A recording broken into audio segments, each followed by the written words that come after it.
Go live. We've gone live. Here we are. I'm joined from Yass near Canberra by was it Edwin Kelly? Edwin Brady, isn't it? Oh no, Daniel Kelly. Sorry, yeah. That's... How you doing, Daniel? How's life treating you? I'm very good. I'm very happy to be here at 7 in the morning on a Saturday. Yeah, it could be worse. We could do it in a fortnight, and then it'd be 5 in the morning. Yes. I'm still in awe whenever Chastity has insomnia and shows up on a Friday during the in our summertime. It's great. Yes, so it's good. Go on. It's good to have met some of the people that I see on this in the audience for real last year. So. Oh wow!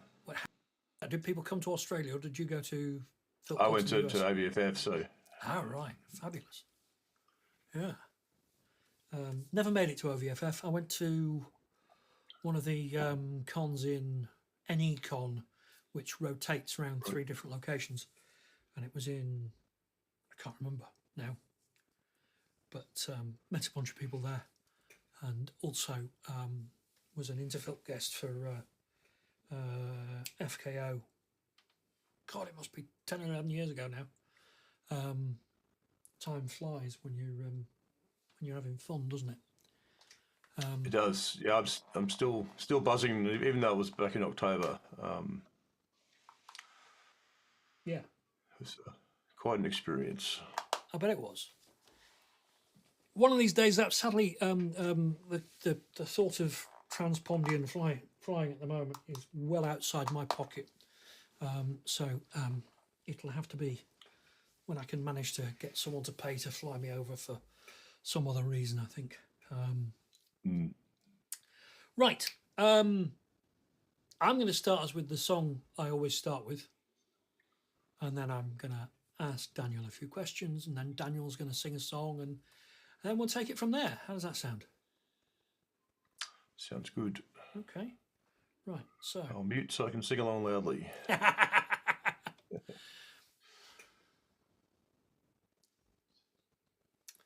See, that's all right. Come one and all, let us be jolly, drive away all melancholy, for to grieve it is a folly.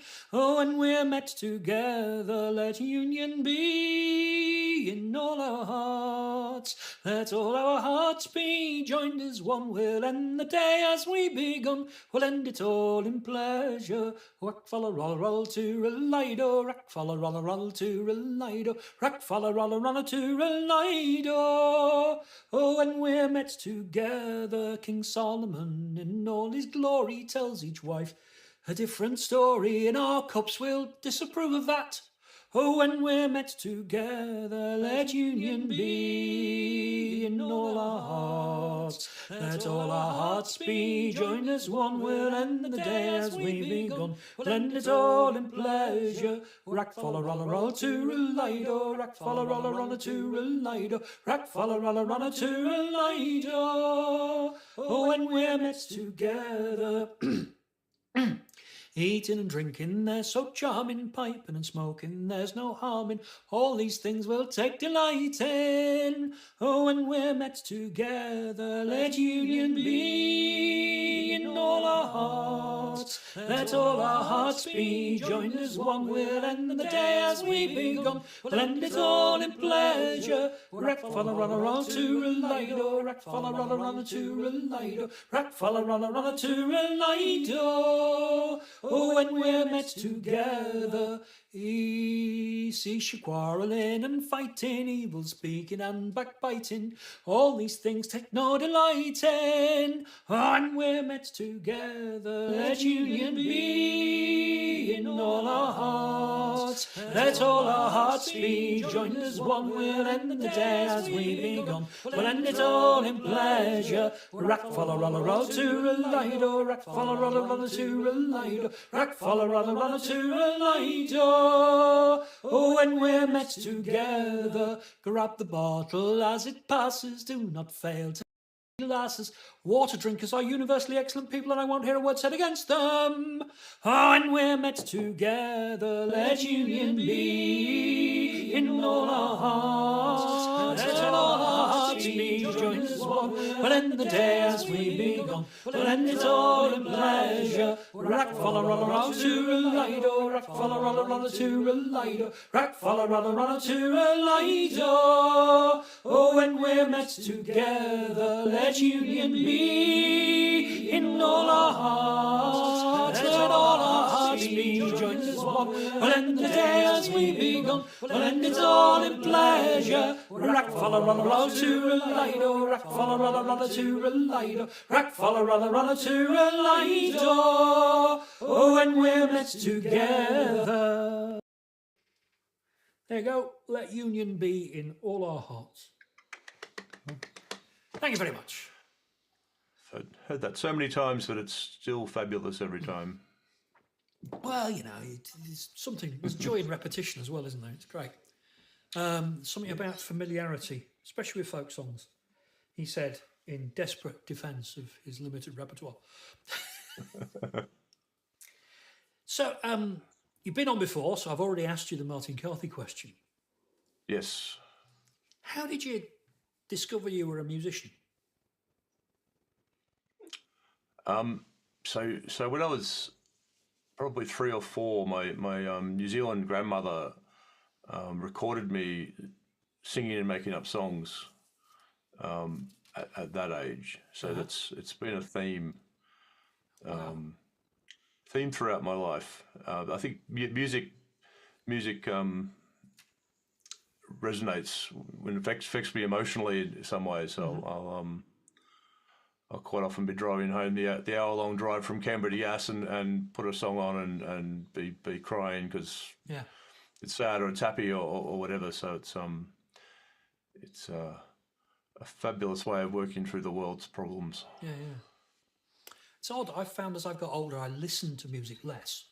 Really enjoy live music. But I used to be, I used to have the stereo on all the time as background music.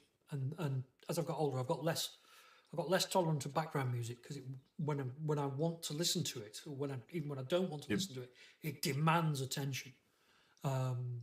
So I'm far more likely to when I do listen, I listen far more carefully. But I tend not to, and I don't know why. But I love just live music, singing music. And there's something very different about being in a crowd of 100 people singing together. Yeah. Obviously, COVID, that's been rough. I did a sort of a sea shanty concert around April 21. I think that was the first time back from the COVID. Yeah. To sing with some people who were singers, but then at Ohio Valley Filker Festival in October, Lauren Oxford sang Talas's "There Is Only Love." Yeah. And with 150 odd people in the room, it's one of those magical moments you don't forget.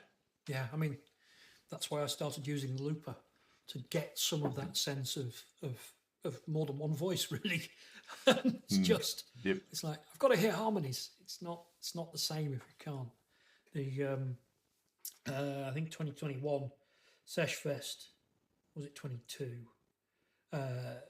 Came back and they had the big sing in a upstairs room at one of the pubs there, and it's a brilliant room, fantastic acoustic, but not terrifically well ventilated, and I was getting the fear, just really. But so I left early, and the people running the session spotted me and demanded a song from me before I went. So I got to sing Cy Khan's "Here Is My Home" with a room full. Because usually you sing that at the end of the night and you've got 15, 20 people left. So a room full is just magnificent. And I was it was heartbreaking to leave, but at the same time it was like, no, and several people came away from that festival with COVID. So I feel absolutely justified in not staying, but yeah, just that singing songs like that in such company is always delightful. So we're running the big session on Saturday night. So we're going to have, one of the things I'm going to suggest is if you've got a favourite good night song, get it sung good and early in the night so you get the chance to hear it with a full room. Because usually if you sing it at the end of the night, it's not, and it's different. No one left. Yeah, there must be some evolutionary biology thing about hearing other people's voices, whether it's like a pack security, because there's a buzz that you get from that you don't get on your own. I mean, I have heard it argued that we had music and singing probably before we had language. Not sure. Yep. Not sure. I mean, we're all back in the. It's so far back in the. It's just stories anyway, isn't it? There's no way of proving it one way or another. I mean, where language comes from is one of those things that can't really be known. Yeah, I did a St. Brigid song this year for Brigid's Day, and while researching the lore of obviously the goddess before she was a saint, that she was credited with giving keening to people as a way of expressing grief. Yeah. So that sort of singing without words to express grief, it works. Yeah. Would you like to sing something with words? That's why I'm here. That's almost. Did you hear that? That's about as good as you're going to get.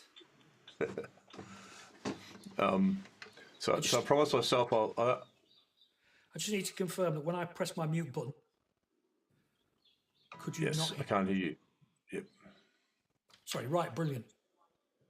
Yes, I promised myself I'll only sing songs I know, so I won't read off the script. So you'll get an interesting mix of songs that have been important enough to me to put into the remembered repertoire. So this first one is an Alistair Hewlett Scottish border ballad. I'll turn the original sound on. So hopefully the guitar should come through.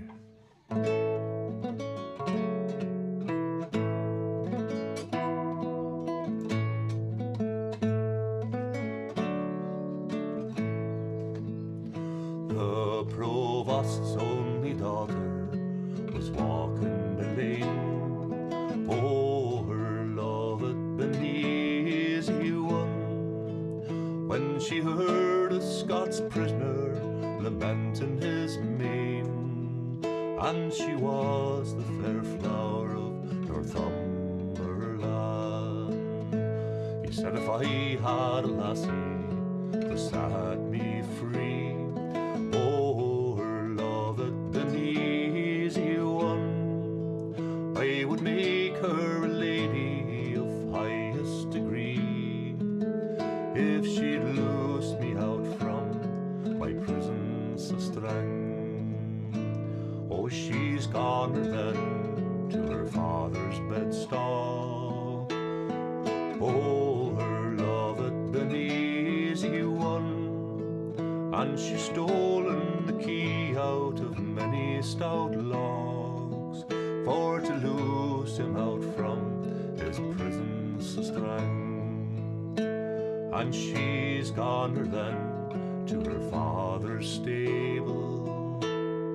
Oh, her loved Beneezy one, and she's stolen the horse that was both fleet and able, for to carry them over to bonny Scotland.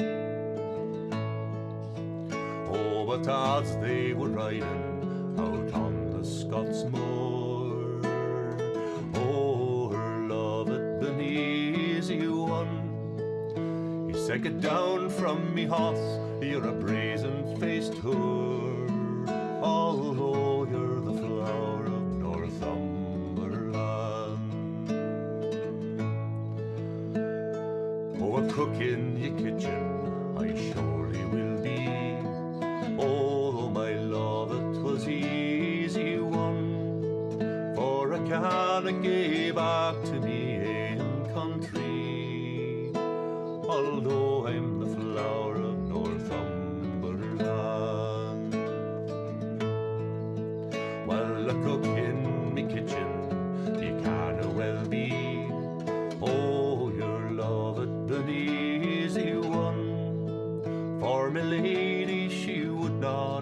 servants like thee, so you'll have to go back to Northumberland.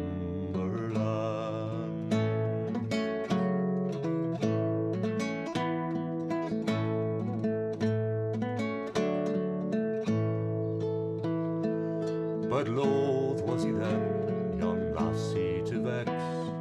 Oh, her love had been easy won. So he's hired an old hoss and he's hired an old man for to carry her home to Northumberland. I know when she got in, her father did frown, saying, "No, your love, it was easy won. Ah, to go with a Scotsman when you're barely 16, and you were the fair flower of Northumberland." But when she went in, her mother did smile, saying, "No, your love, it was easy won. But you'll not be the first that young Scots have beguiled, and you're welcome back home to Northumberland. For ye winna want bread, and ye winna want wine. Oh, your love had been easy won, and ye winna want silver to buy a man with. And you're welcome back home to Northumberland."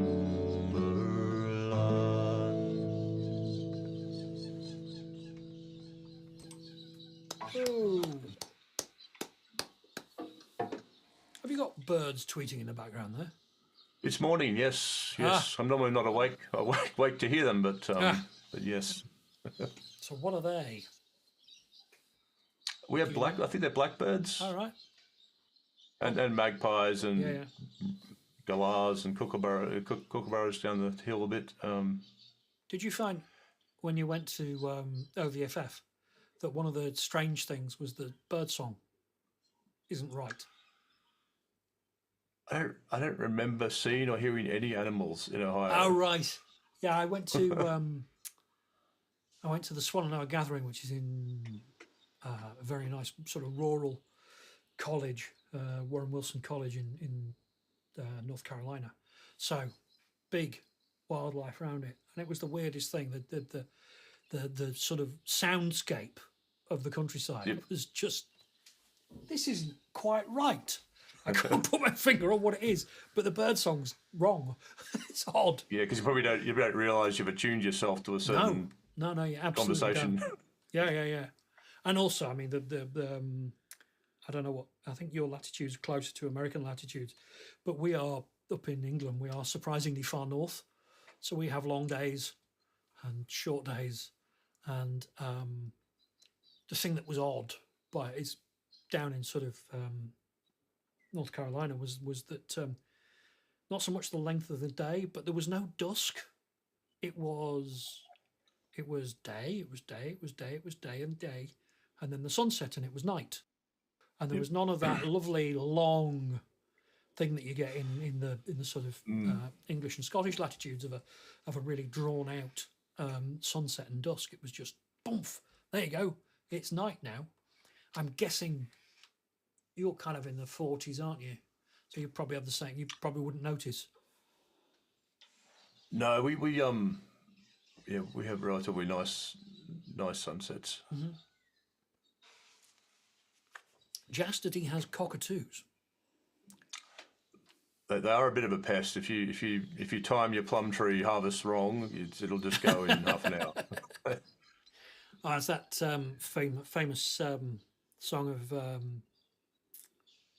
oh God, Scott's Emigre, wife of a cocky farmer. Anyway, that Marg Walters sings so well about that thing of just growing fields of cockatoos. Eric Bogle, that's it. Yeah. Some places in London have cockatoo. I knew there were not cockatoos, not budgies, cockatiels. Not been cockatiels, right? In London, they're now sort of naturalised. Cockatoo's quite big. I didn't think we had enough here to have gone wild. Ringneck? No, they're not. They're not cockatoos, Marion. I think they're cockatiels. Much too small for cockatoos. They had a Cockatoos parrots. That was the cockatoos just then. If you heard them, but parakeets. my Mashuman is right. Mr. Mashuman is right. Parakeets, not cockatiels. Yeah. My grandfather kept a cockatoo in a cage under his house, which is terribly cruel. But me as a 5-year-old child would sort of walk into under the house, and this bird would screech. And it's incredibly loud outside, but inside the confines of the basement was quite traumatizing. Yeah. Because they're parrots, they're intelligent birds. You know, if you're going to keep them in a cage, and I mean, it's not the world's cleverest thing, but if you're going to keep them in a cage, you've got to keep them stimulated, haven't you? It's just rude otherwise. So,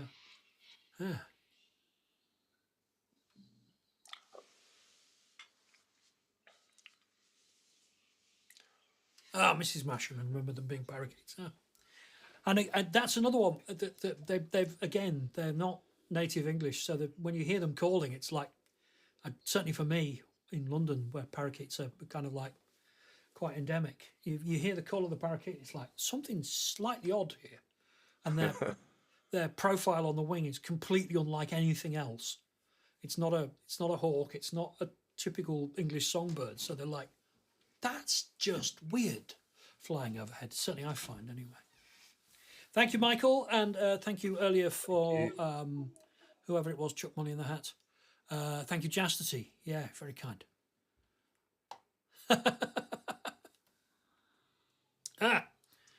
So yeah, weird birds. That's You see, at this point, I ought to do The Outlandish Night, which has got a weird parrot and has got a similar plot, but I don't actually know it. I do love. Sorry, go on. Doesn't she? Yeah, because he's going to tell on her, but he.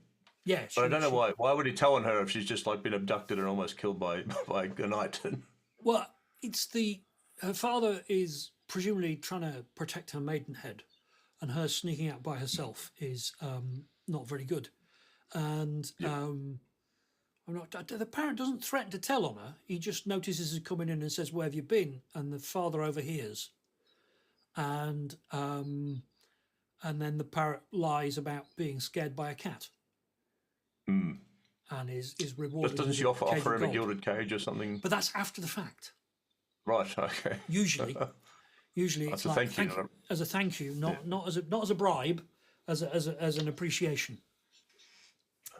In chat, if you're wondering, the Outlandish Knight, like the Scots Lord, turns up, seduces the young woman away, takes her to a cliff, threatens to throw her over the cliff and kill her, but demands that she strip first. And she says, "It's not fitting that you should see a young lady stripping. Turn your back."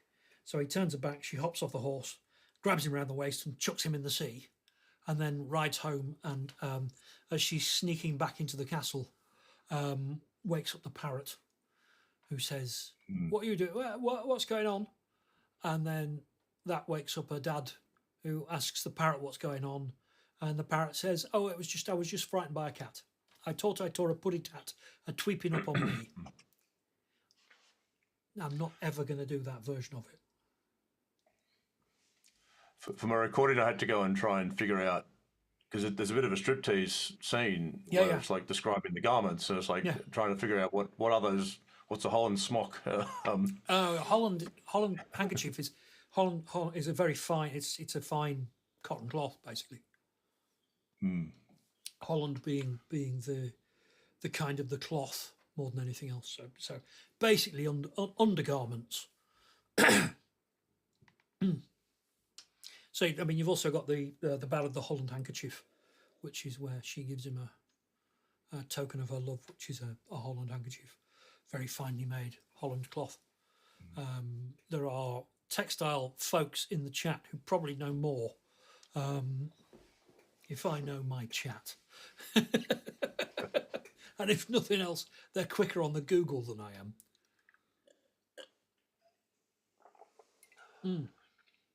But yes, I'm not going to sing The Outlandish Night because I don't actually know it. I just know the plot. I wouldn't know it to sing it. But I am going to sing a ballad.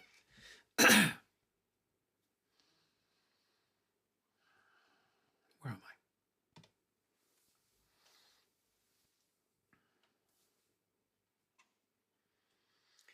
Comb back your hair, fair Annie, he says.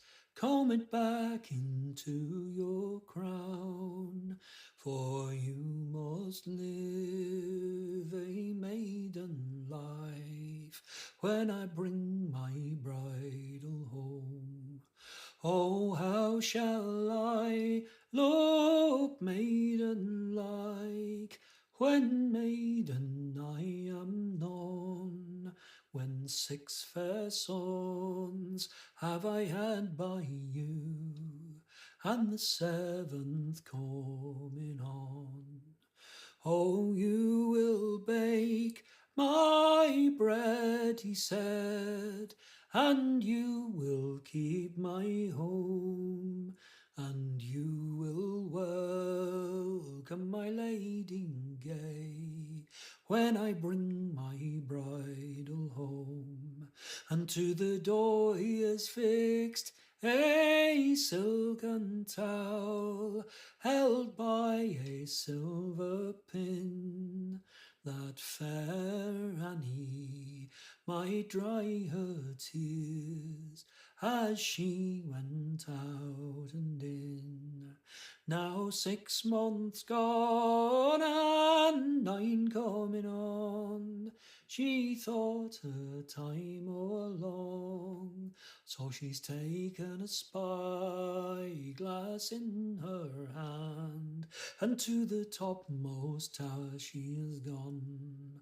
And she's looked east, she's looked west, she has looked all under the sun, and who should she see but Lord Thomas, a bringing of his bridal home. So she's called for her 7 sons, by 1, by 2, by 3, and she has said to the eldest one, oh, tell me what you see.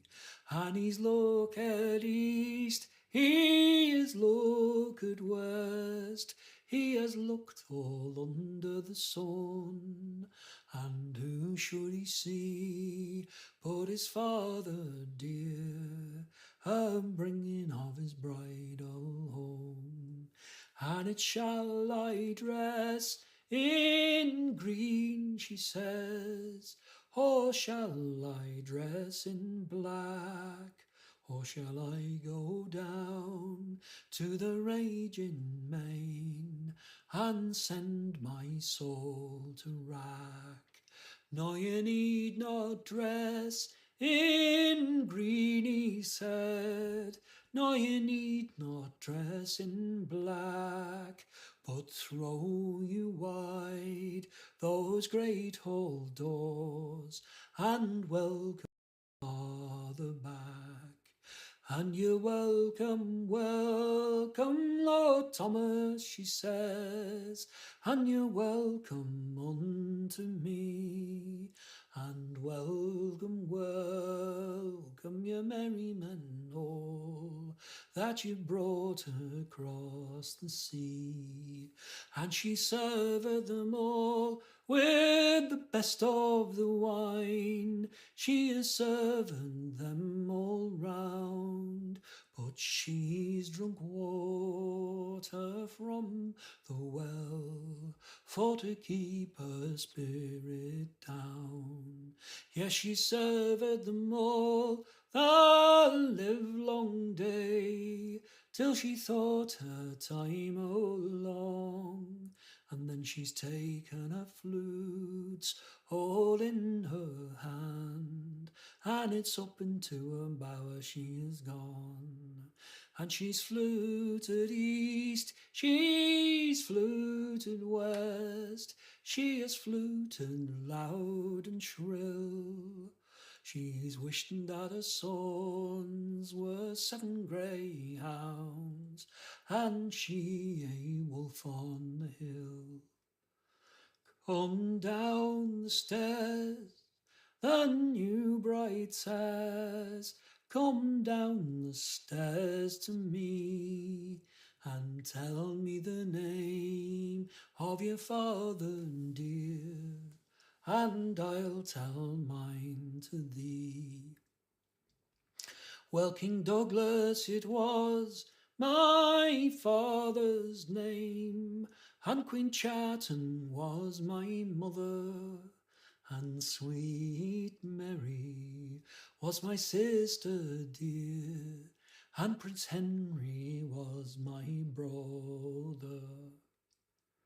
Well, if King Douglas it is your father's name, and Queen Charton is your mother, then I'm sure that I am your sister dear, as Prince Henry is my brother.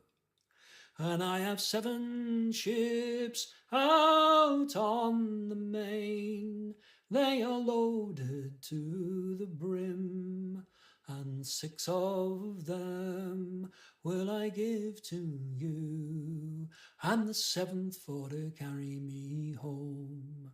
Yes, 6 of them will I give to you, when we've had Lord Thomas burned. There you go, Fair Annie. Take that, Lord Thomas. Absolutely. I mean, if there was ever a bloke who deserved it. An absolute bastard and stupid with it. Because it's also Thomas with the brown girl when he Yeah. does the same thing. Yeah. Yeah. How to survive a folk song as a bloke. Don't be called Thomas. It's far easier to survive a folk song as a bloke than as a woman, but yeah, another jolly Yes. tale. Yeah. Although I love the ending of The Fair Flower of Northumberland. I love her mother just going, don't worry about it. You're not the I always first, get the you won't be impression the that last. maybe the mother's had a few dalliances with Scotsmen Absolutely, across yeah. the border. Absolutely. It's one of those kind of like, your dad doesn't know this. Oh, Tamlin's another Thomas, good point. So yeah, that's a surviving Thomas, you're quite right. Yeah. So, the photograph that was in the mistitled splash screen was taken at a heavy metal folk festival. You're going to have to explain. So back in 2018, I sort of just got into filk music, and heard that this first inaugural QuestFest was going to be put on in Canberra, and it was titled as a folk heavy metal festival. So I actually contacted the guy and said, "Hey, I do filk music. It's kind of fantasy and adjacent to folk metal. Can I do an acoustic set at the opening of the event?" And so I went along not knowing what to expect. Sang a couple of like the Blind Guardian song about the bards and a few other songs, and got a really positive reception. Oh, and cool. Carl, the guy who runs it, has invited me back for 4 more festivals. So Nice. so that photo is from last year, which was so every year they pick a theme. So one year it was WrestleMania, the other one it was the Wild West. So it was a Wild West theme. So I did the Zorro outfit. Cool. So have you worked out what folk heavy metal is yet? Is it just whatever the organizer likes? No. So this So Sarah Lise, the band of the guy who runs it, Carl, is sort of sings Dragons and Tolkien type songs. There's a band called Triple Kill from Melbourne who sing about Shai Hulud from Dune, like so there's these this weird niche of the heavy metal scene that sings almost filkish type music. I mean, Iron Maiden, lots of early Iron Maiden has got Dune references and Lord of the Rings and all that kind of stuff, and some quite early Rush as well. So, and the strange thing is that like they're big guys with beards and tats, but they're really friendly, really friendly community. I've rarely met a big bearded tattooed guy who wasn't surprisingly friendly. Yep. Hi, Solomon.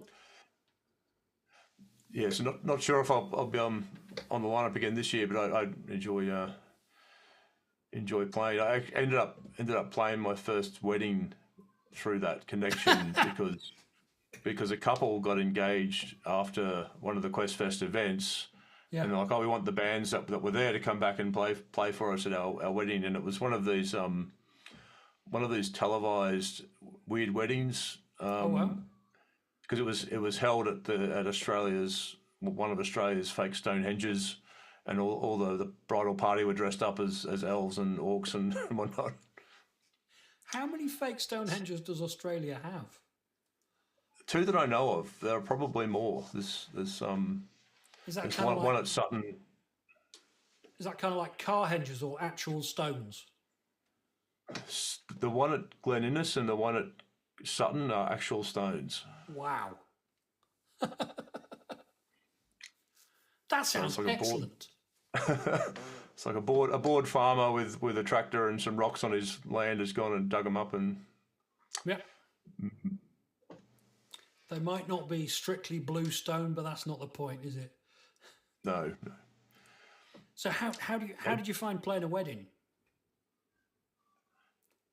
It's I think it had rained the day before and started raining after the ceremony. So I was in the band tent about 50 meters from the big hall tent. So that was kind of underwhelming, but I was just there to add to the ambience of the event. Yeah. Then I played for Carl's wedding about 2 years later. Oh, cool.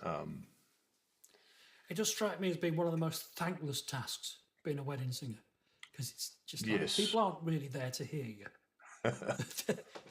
They have a perfectly valid other reason for being there. Yep. So if you connect, it's magic, isn't it? It's just, it's definitely a bonus, really. You're there to make the bride happy, so that's good anyway. Would you like to sing us another song? Right. Yes. So I'll sing a song that I composed in the car on the way into Canberra. So I like to write topical songs, and we have a water problem in town where the water treatment plant is probably 80 years past its use by date.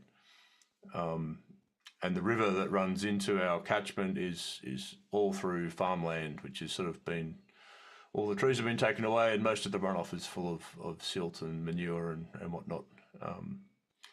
So this is my fourth song I've written about the terrible state of the water in town.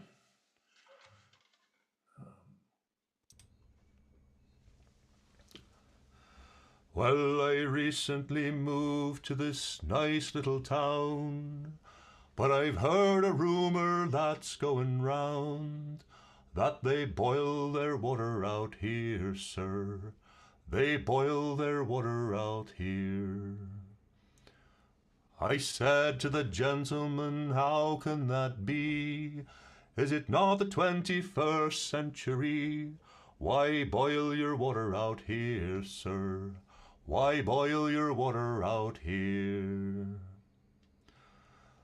The man said that the water to drink isn't fit, and if you look closely it's all full of shale. So boil your water out here, lad.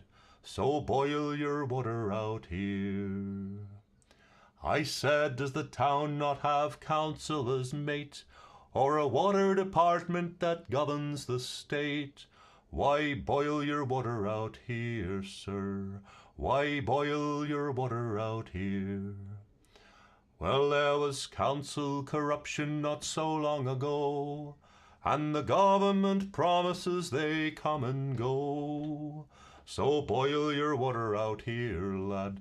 So boil your water out here.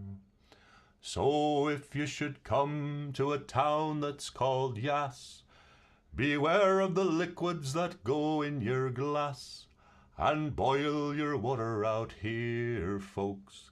Yes, boil your water out here.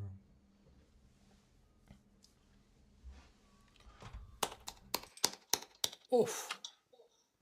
That's not great. So, yeah, for about 2 weeks we had to boil our water. So the town was not happy. We made the national news.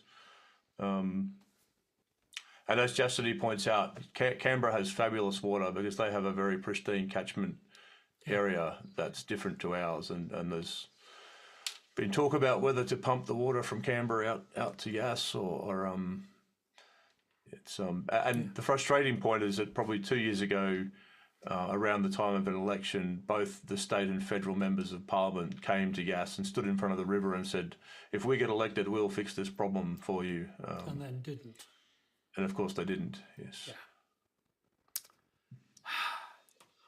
Politicians, eh? I'm sure there are good ones. There must be.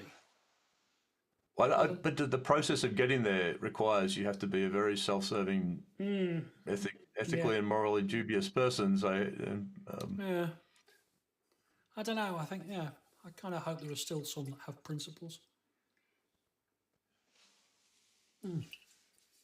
We do. So to be fair, we do have some independents in Australia who have sort of got to their position by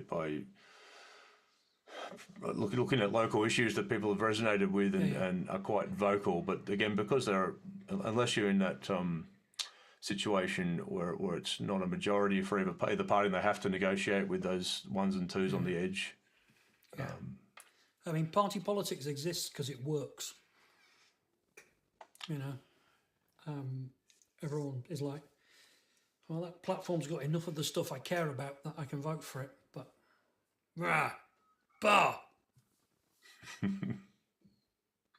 let's not do politics. It's just not. We don't even get free democracy. Well, not free. We don't even get democracy sausages. So, I mean, I know they're free. They're not free, are they? They're you still buy them, but support your local school by buying a sausage. You bring back failed prime ministers by making them lords. Yeah. Oh, fucking hell. No.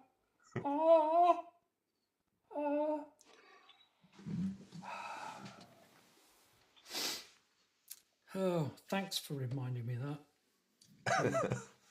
Thanks, that's just really great.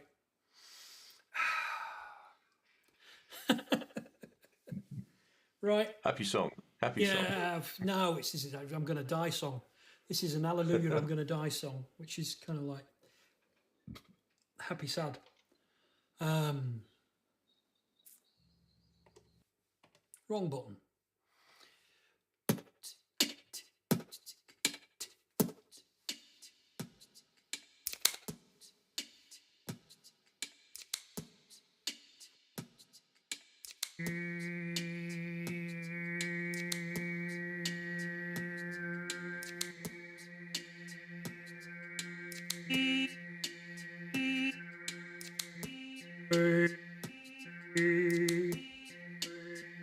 I am a poor wayfaring stranger, journeying through this world of woe. And there's no sickness, toil, no danger in that bright light which I go. I'm going there to to see my father. I'm going there, no more to roam. I am just going over Jordan. I'm only going over home. I know dark clouds will gather on me. I know my way is rough and steep, but beauteous fields lie just before me, where God's redeemed the angels keep. I'm going there to meet my mother. She said she'll meet me when I come. I am just going over Jordan. I'm only going over home. I want to wear that crown of glory. I come home in that bright land. I want to shout salvation's story in concert with that blood-washed band. I'm going there to meet my Savior, to sing His praise forevermore. I am just going over Jordan. I'm only going over home. I'm going there to meet my Savior, to sing His praise forevermore. I am just going over Jordan. I'm only going over home. I'm only going over home. I'm only going over home. I'm only going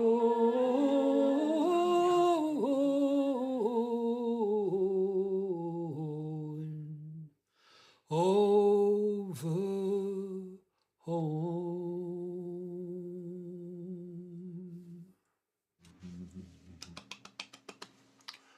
Fabulous. Thank you. It's always fun to do that. It never comes out the same twice.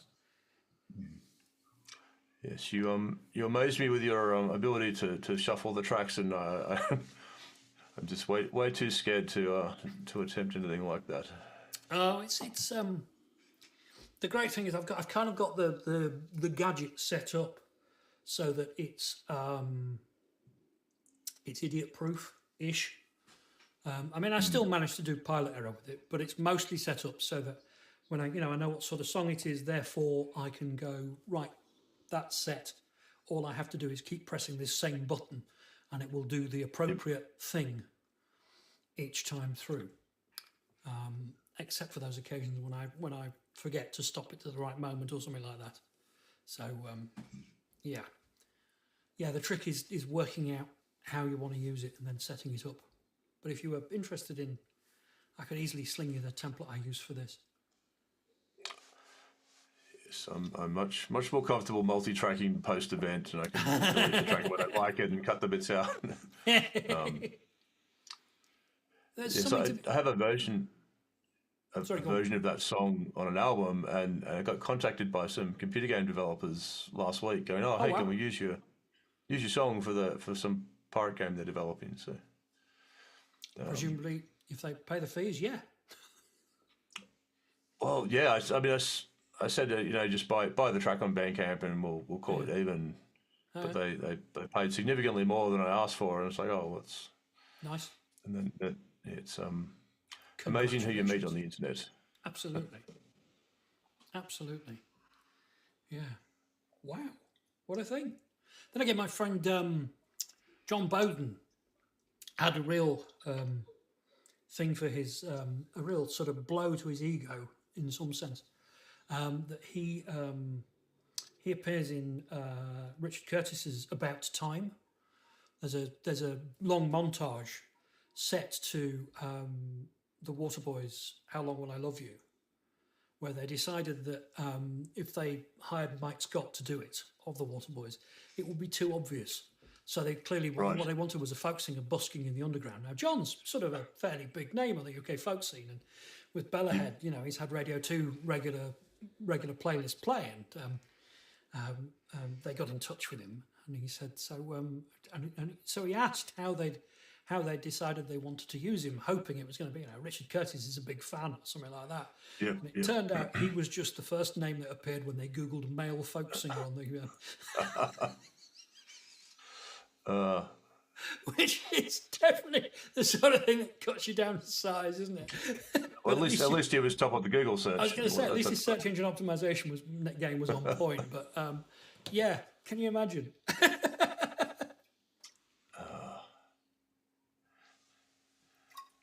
It's hard enough trying to make a living in the mainstream music world, let alone any fringe type. Yeah, absolutely.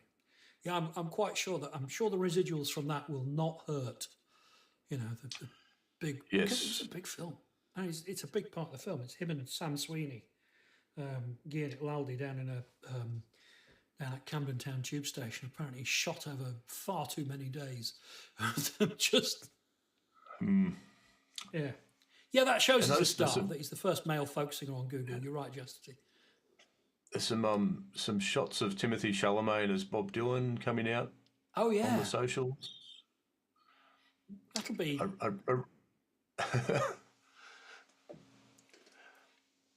Yeah. I loved what's his name, Isaac's inside Llewellyn Davis. Oh yeah. Take on Jay Van Ronk. That was Oscar Isaacs. Yeah. Oscar Isaacs.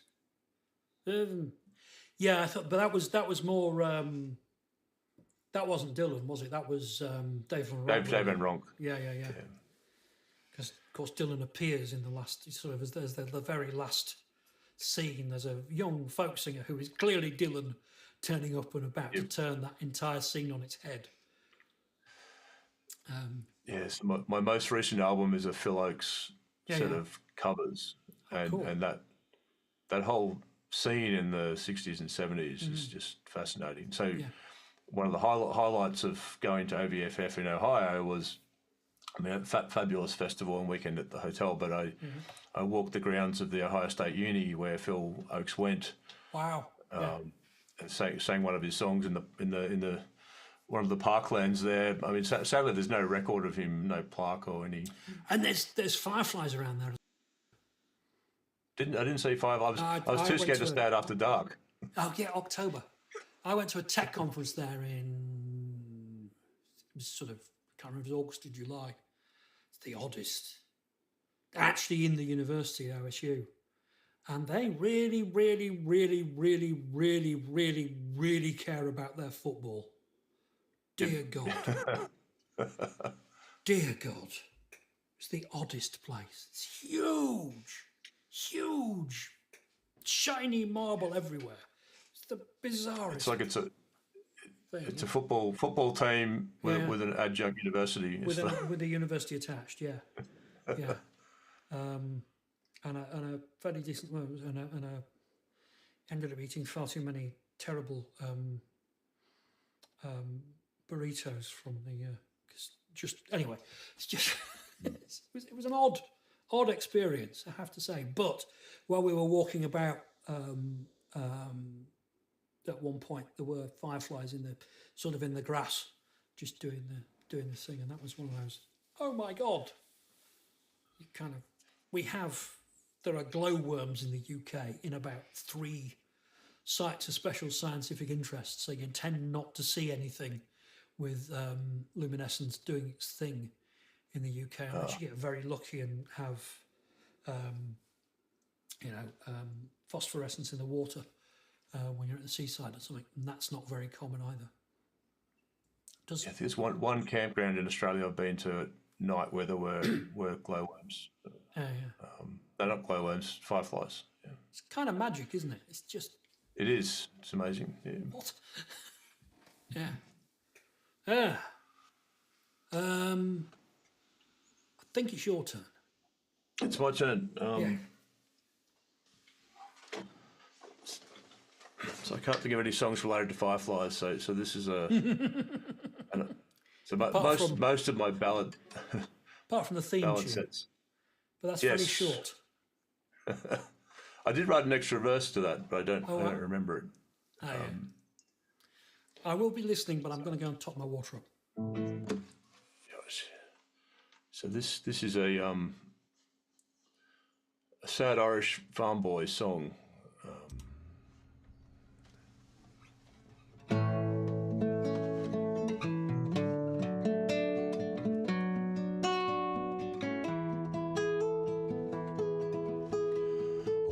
As I walked out in Huntly's town one evening for to feed, I met with Bogie O'Carney, and with him I did agree. I'd care for his two best horses, or cart, or harrow, or plough, or anything about farm work that I very well should know. Oh, and Bogie had a daughter, her name was Isabel. She was the lily of the valley and the primrose of the dell. And when she went out walking, she took me for her guide down by the burn of Carney for to watch the small fish glide. And when 3 months were past and gone, this girl, she's lost her bloom. The roses fell from her cheeks and her eyes began to swoon. And when 9 months were past and gone, she's born to me a son, and straightway I was sent for to see what could be done. Well, I said that I would marry her, but oh, that could not be, for she's not a match for the bonny lad. No, she's not a match for me. Now she's married to a tinker lad who comes from Huntly town. He sells pots and pans and paraffin lamps, and he roams the country round. Well, maybe she's got a better match, oh, Bogie cannot tell. So it's fare thee well, ye Huntly lads, and Bogie's bonny bell.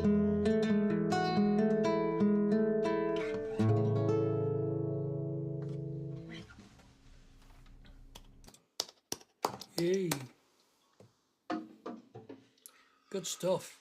Not the version where the last verse is bragging about twining the maidenhead from Bogie's bonny bell then. Oh, is there a version? Yeah. I think the Scottish version has this, does all that. It's lovely, lovely, lovely, and then the last verse is this line about "'Twas I that twined the maidenhead from Bogie's bonny bell." It's like, did you really, do we really need that in this song? Yeah, I think I heard that version from Dowry Farrell, who's an electrician to switch to bouzouki playing and Irish music. Yeah. I think he came out to the Australian National Folk Festival probably 2017-18, I think. Fine songwriter as well, if memory serves. Yes, yeah, and he's been out here twice now.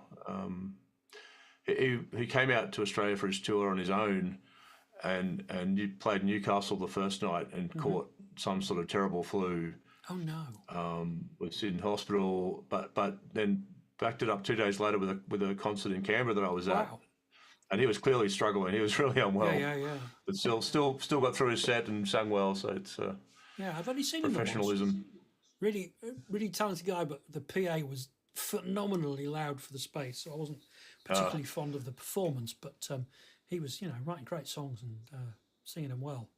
But just too much. Turn it down. Yeah, sometimes you do want to go and have a word with the sound guy. I'm sure the sound guys love it when people come and speak to them. Yeah, so I don't. I was definitely kind of like, wish I had a nice set of 10 dBs earplugs in now, please. The ones that don't fuck with because that's easier said than done, isn't it? The earplugs that don't fuck with the EQ at the same time.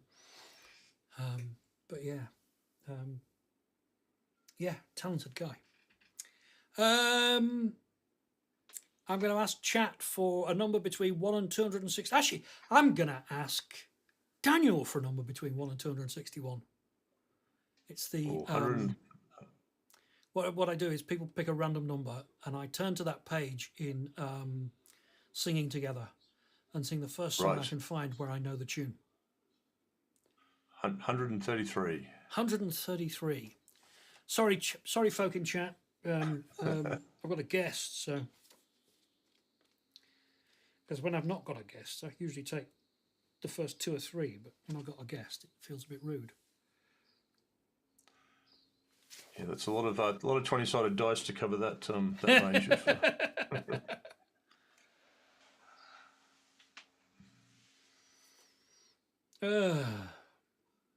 Let's see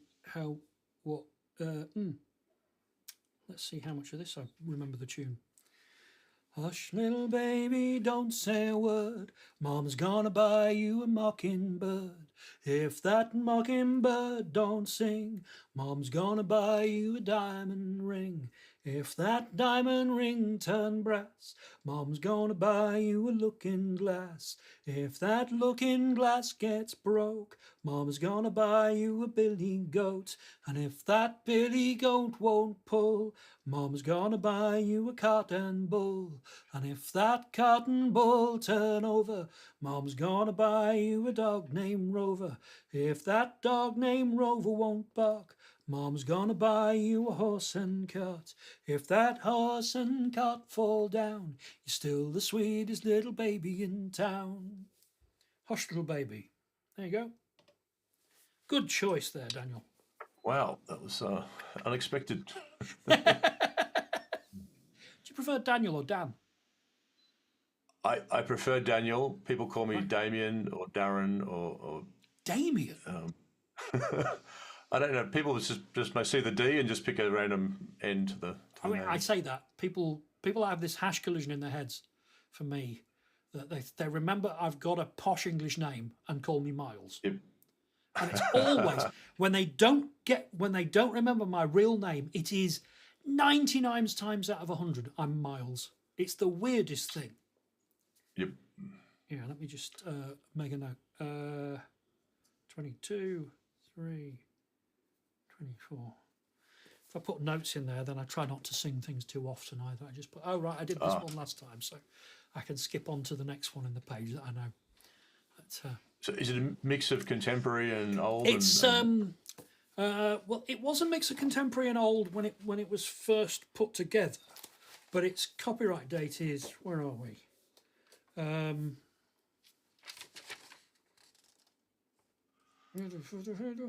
First published in 1988 by the Sing Out Corporation. So it's got stuff that was relatively current then. So it's got Beatles songs and stuff like that, and stuff from the 70s and things like that, and lots of civil rights songs and stuff like that, because it's Sing Out Pete Seeger's organisation.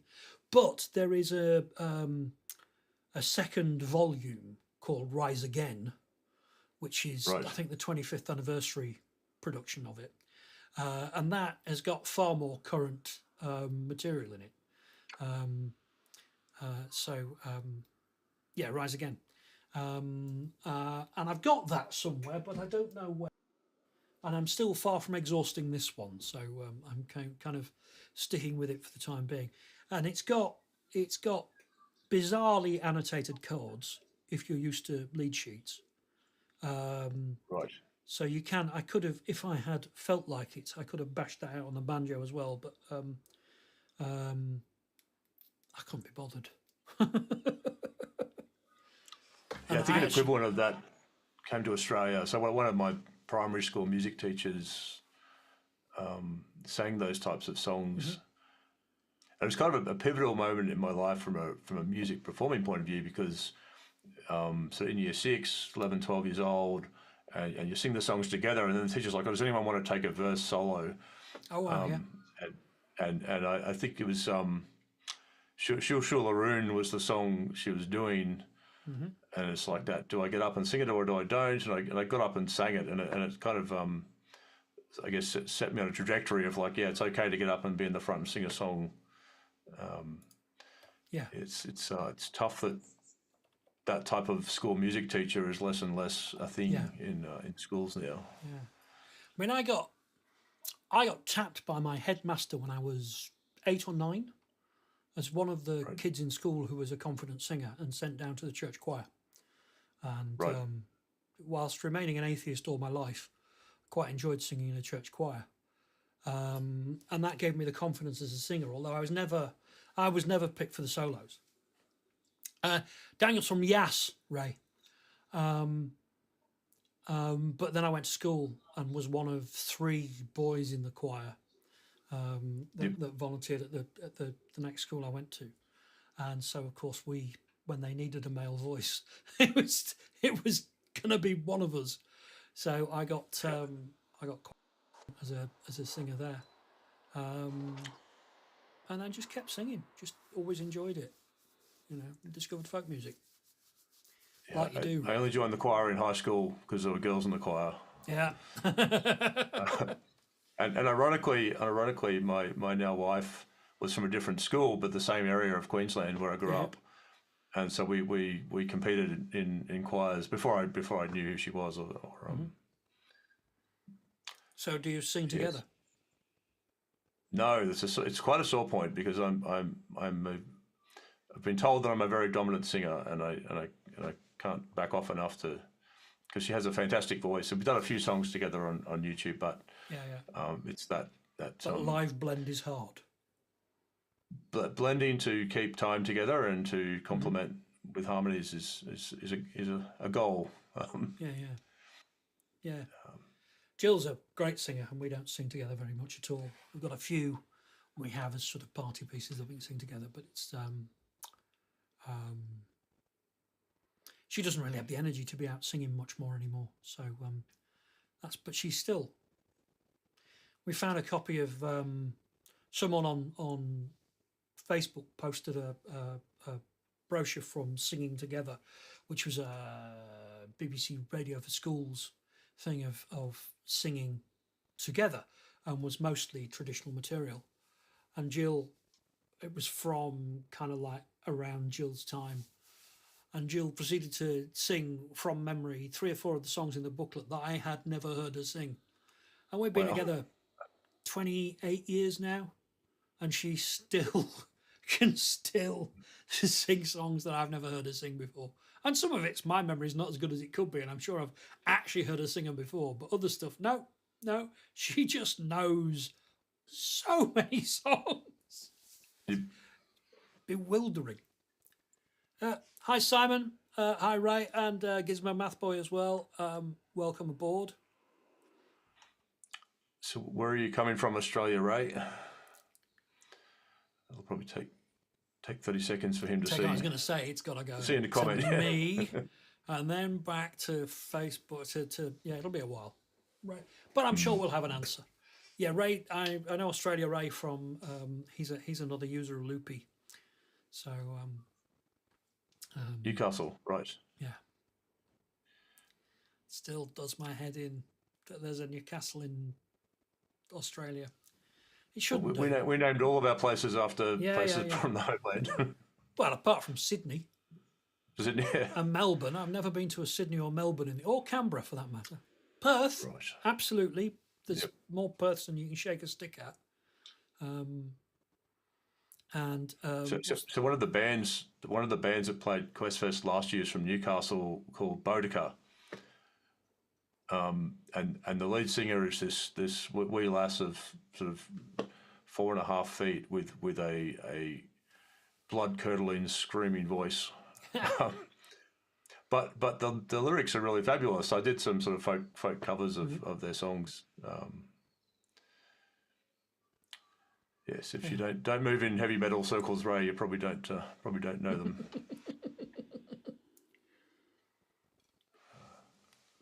Is there that thing of I know an awful lot of folkies who are frustrated rockers, especially, it's just like James Fagan is he's got his kids, getting heavily into heavy metal and also folk as well, but loving the sort of the new wave of British heavy metal and all that kind of stuff, and it's just delightful. They have a podcast of when they do they DJ, and what they DJ is not folk music. It's delightful. It's a real.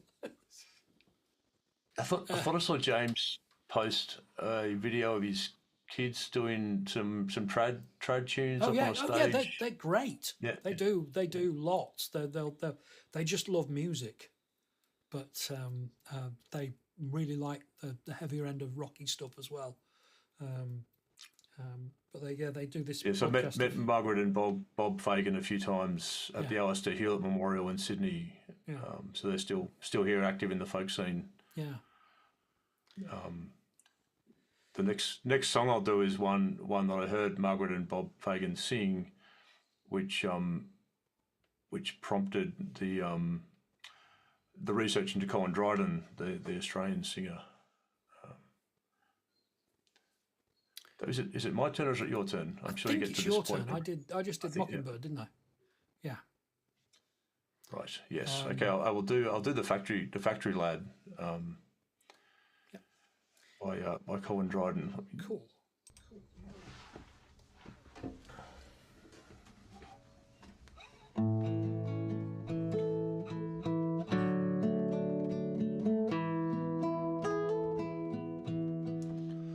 You wake up in the morning, the sky's as black as night. Your mother shouting up the stairs, you know she's winning the fight.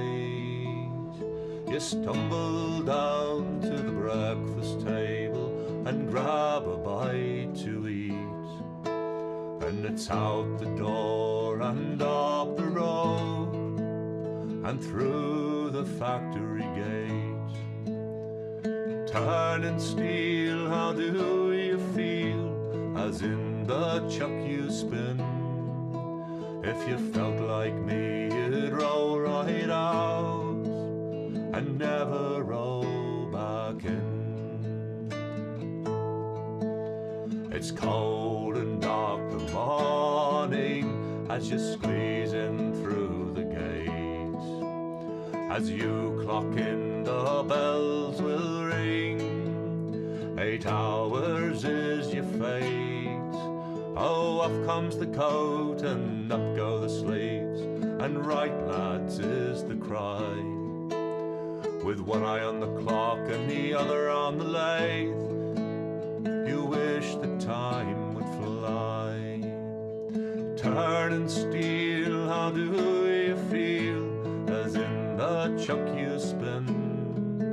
If you felt like me, you'd roll right out and never roll back in.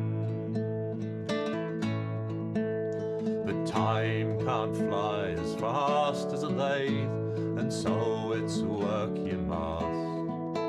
With the groaning, grinding, spinning metal, the hot air and the dust.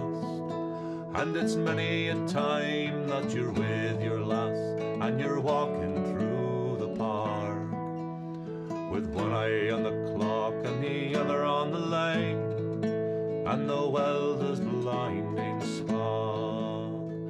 Turn and steal, how do you feel, as in the chuck you spin? If you felt like me, you'd roll right out and never roll back in. Well, old Tom, he left last week, his final his hair as white as his face beneath the early sunken skin. Well, he made a speech and he said farewell to a lifetime working here. As I shook his hand, I thought of hell at a lathe for 40 years. Turning steel, how do you feel as in the chuck you spin? If you felt like me, you'd roll right out and never roll back in. When my time comes, as come it must, and I will leave this place, I'll walk right out past the charge hand's desk and never turn me face. Well, out through the gates and into the sun, I'll leave it all behind, with one regret for the lads I've left to carry on the grind. Turning steel, how do you feel as in the chuck you spin? If you felt like me, you'd roll right out and never roll back in.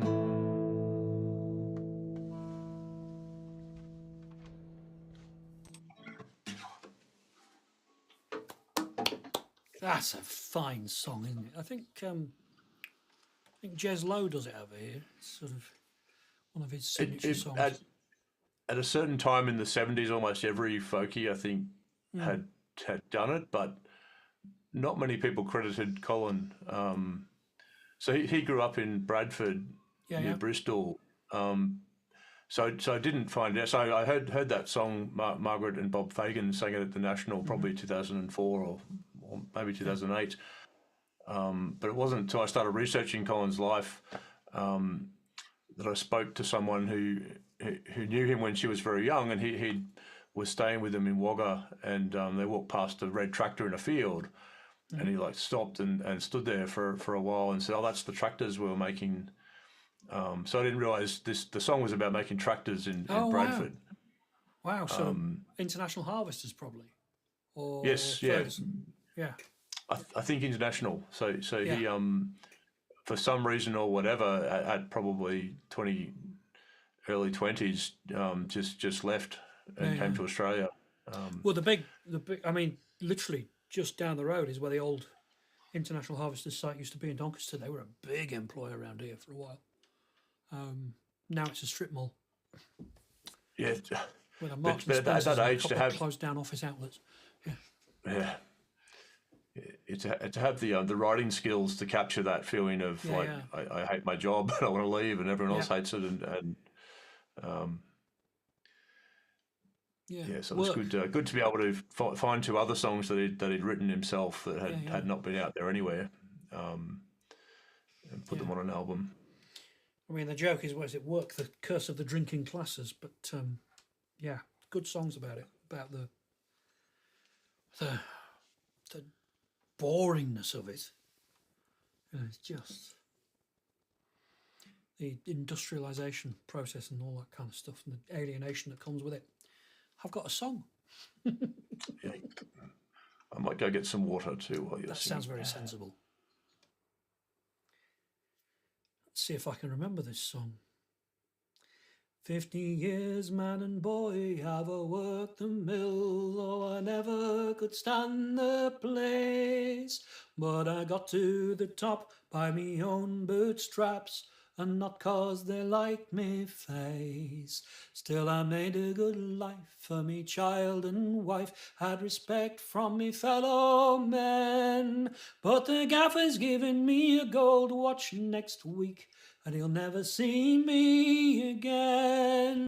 Prospect, Providence, Perseverance, Albert Valley and Crank, I pass me time in the doorstep time with never a word of thanks.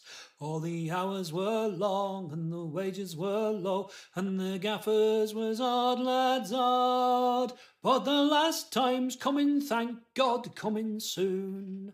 When I'll walk up the damn mill yard, there'll be no more.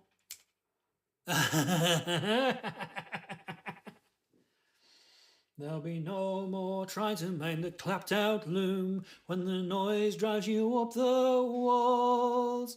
There'll be no more sweating on a sea coil dam through the heat of a summer's day. There'll be no more something else. There'll be no more fratching for pay.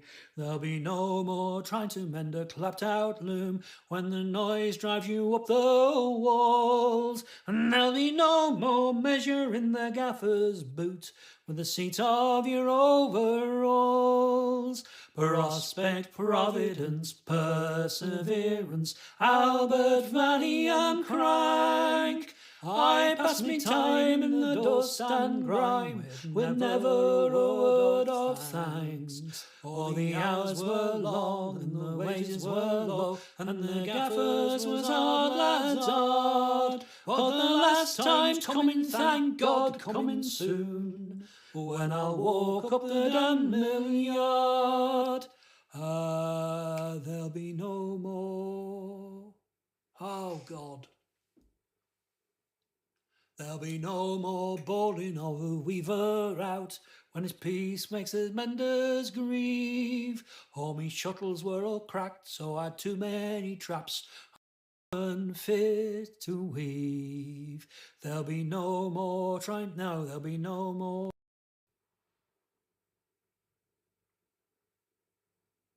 And the blame gets passed right down the line till the gaffer goes and kicks the sheep. Prospect, Providence, Perseverance, Albert, Valley and Crank. I pass me time in the dust and grime with never a word of thanks. All the hours were low and the wages were low, and the gaffers was odd lads odd. But the last time's coming, thank God, coming soon. When I walk up the damn mill yard, though the pension's low, I've a bit put by that'll do for the wife and me. And I'll have enough spare for the odd glass of beer and a few days by the sea. And I'll roll a few woods and I'll still find time for the jobs that I used to shirk. I'll have so much on that I wonder then how I ever found time to work. Prospect, Providence, Perseverance, Albert, Valley and Crank. I pass me time in the dust and grime with never a word of thanks. All the hours were long and the wages were low, and the gaffers was odd lads odd. But the last time's coming, thank God, coming soon. When I walk up the damn mill yard, though the pension's low, still the prices rise.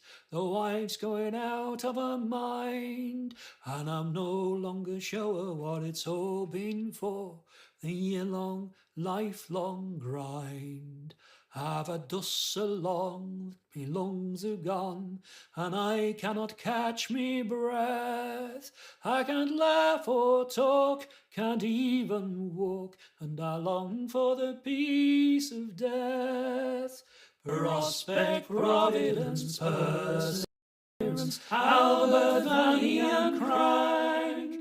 I pass me time in the dust and grime with never a word of thanks. All the hours were low and the wages were low, and the gaffers was odd lads odd. But the last time's coming, thank God, coming soon. When I walk up the damn mill yard, yes, the last time's coming, thank God, coming soon. when I'll walk up the damned mill yard. Sorry for the forgetting. That's one of I haven't heard that weaving song before. Yeah, it's one of Keith Marsden's. Prospect Providence, it's called. It's an absolute... I know all the terms because I had to learn the four-loom weaver.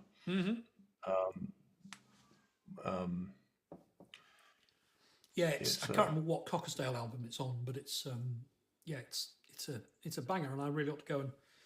I've got the words. I've got Keith's book, the memorial book they produced for him, with all his songs, and it'll come back like that. But so, Prospect Providence is like the motto of the company, or something? Is it Prospect Providence, Prospect Mill, Providence Mill, Perseverance Mill, right? Albert Valley. I think it's Albert Valley, and I'm not sure what Albert Valley and I'm not sure how that breaks down.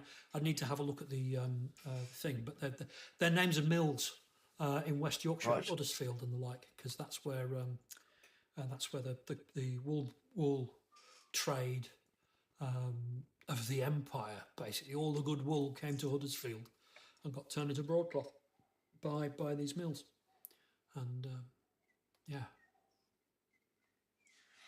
it's a fascinating upheaval of that transition from hand weaving as a male job, as a respectable profession, and then suddenly when the mills, it's like, oh, women can do this mechanized thing. That's the thing about all that kind of automation. Is, children can do it. Children are cheap. Just, oh God, capitalists, fuck them all. And but all that sort of respectability and stuff like there's a fantastic song of Keith's called what is it called?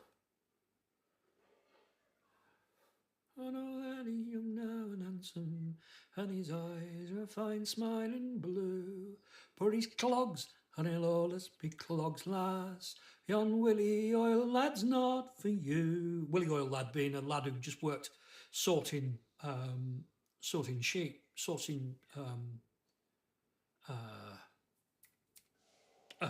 rags, sorting sheep wool, and how that was a very downgraded thing, because he was the father of the heroine of the song was a weaver, and there was still kind of like snobbery about people working in other aspects of the. It's just like, you were tending a fucking machine, mate. There's probably more skill in sorting the rags coming in than there is in actually operating the mill. But, fleeces, yes. 8-year-old kids could scramble under the looms, yeah. There's a common theme in the trad songs that Colin picked from the area was that industrialisation and child labour and how awful it was. Yeah. Because he did those four pence a day and the Fallen Weaver and it's a Ballantyre mining disaster. So he obviously, I don't know whether he got them off an album of the Fallen Weavers or someone. Yeah. Fallen Weavers in one of Mrs. Gaskell's books, isn't it? I think it's in North and South or Cranford.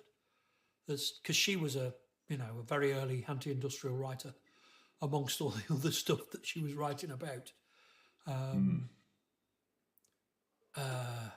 Yeah, that's a brutal song, Fallen Weaver. Oof. Yes, I will not attempt to sing it. Yeah, Simon is saying. Simon has is a. Do you have a flock, Simon, or are you a shepherd as well? The skill to finding the good and bad bits of a fleece, skirting with. Sorry, I've got there's an icon in the way, so I'm just with it, skirting with your lot. Yeah, it's. Are we talking about the shitty bits of the fleece, Simon, here, or are we talking about The dags in Australia is what we call them. Yeah. Yeah, so there's a significant wool connection to the town that we're in Yass. So Oh, right, at one point, so there's a mansion about 500 metres up the road from where we live, which was built at the height of the wool industry, and at one stage had the biggest collection of fine art in the Southern Hemisphere. Yeah. Because the wool magnates were making a fortune off the trade, and then at some point the value dropped and the whole thing collapsed. And if you go into the sort of northern towns that are associated with the mills, with more on the Lancashire side with cotton, on the Yorkshire side with wool, the money that was clearly there. You go to somewhere like Saltaire, that was this modern new town built with the profits of the mills there. And Huddersfield was clearly a very prosperous town. Bradford as well. I mean, now they're not. But the bones, the buildings, the civic buildings of these places were like, we are rich, we are proud. And then they weren't anymore. And the thing is, part of that is through a process of decolonialisation. So they fucking well didn't deserve the riches they had in the first place. But it's still a bit of a calm down for a rich and prosperous town. You know, in the long run, I think it was the right thing. You know,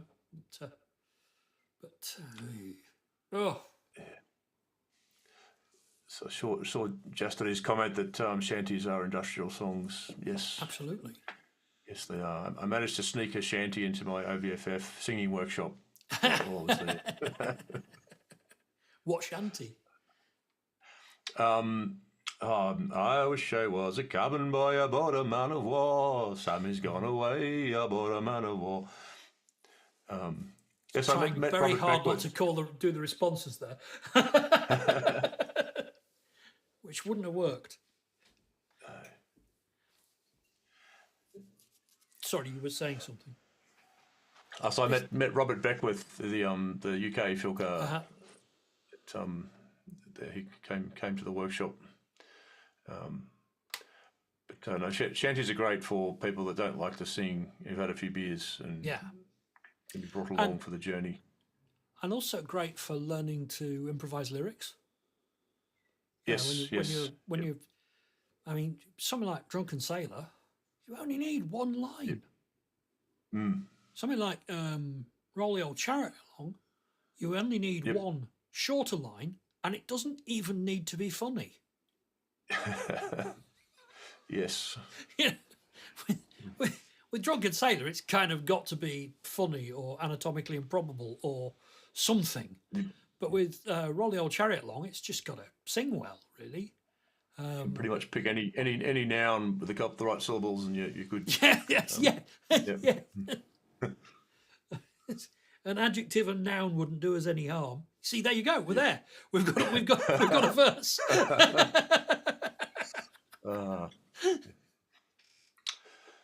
It's a shame. It's a shame they can't crack the singing together bit on this Zoom.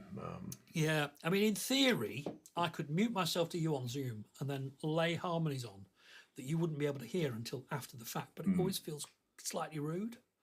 A hyperbolic sphere does any harm. Yep. So I tend not to do that because it feels kind of rude. Yep. Anyway, it's your go, sir. So the song I was going to do is one that I wrote. So I found out from an uncle in Maghera in Ireland that the family on my grandfather's side were linen weavers and makers for 300 odd years, and the company's still going. But I found this story about Jackson, who was one of the uncles who married a general's daughter, and then she was hooking up with his cousin, so he rode back to catch them and fell off his horse and died. Which I thought that needs a folk song about it. So we'll sing Hoofbeats on the Green.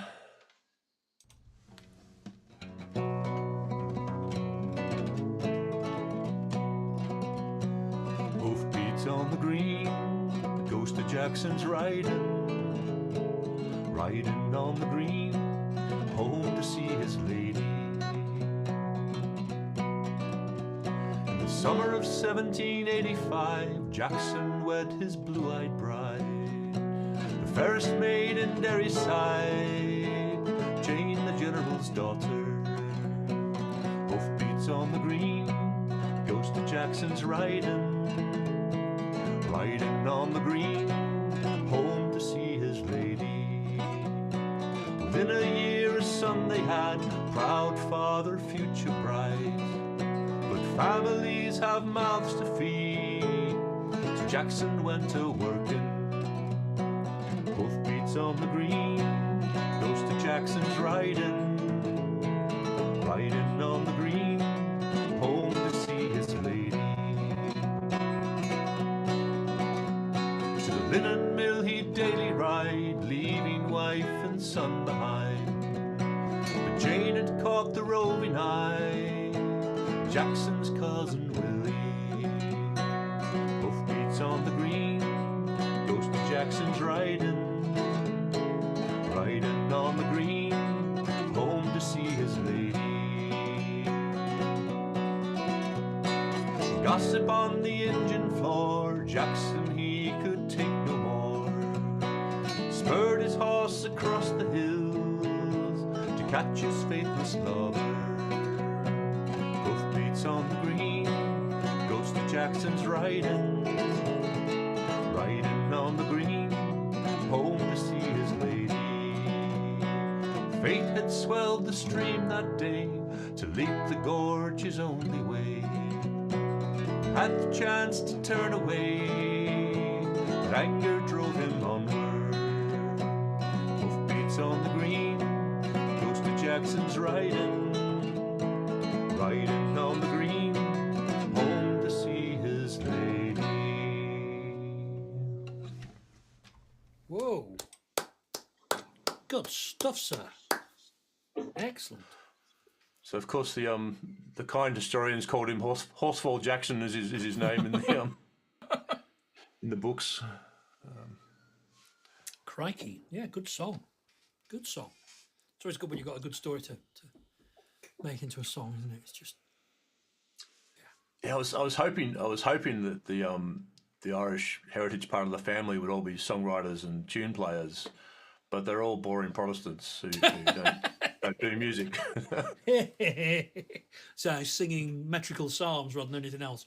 The sort of stuff that Yeah. went over to America Yes. and became Sacred Harp. So, it's still respectable music.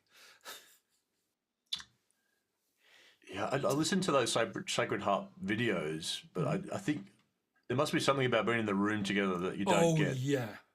listening. Yeah. It's especially if you're the person, because they sit in a square and they face each other. It's not singing for an audience. It's singing for each other and for him upstairs, if you believe in that.